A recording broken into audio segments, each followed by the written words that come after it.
Naniniwala ang karamihan ng mga Pilipino na nagmamay-ari si Vice President Sara Duterte ng bilyong-bilyong kayamanan batay sa pinakahuling nationwide survey. Yan ang umarangkadang balita ni Christian Bascones.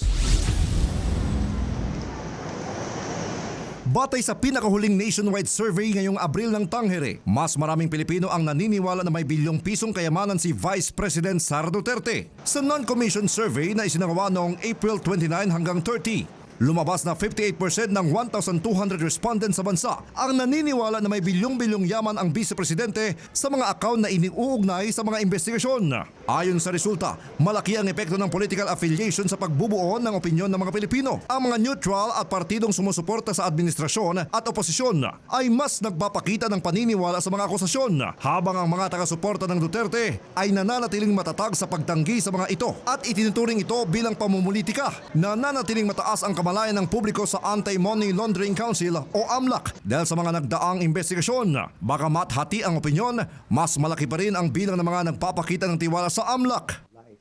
Samantala, kung tatanungin ang dating Pangulo ng Philippine Bar Association, Attorney Rico Domingo, ang hindi pagsipot sa pagdinig ng bise sa mga akusasyon ay ang nagpapababa ng tiwala ng publiko sa Vice Presidente. Laking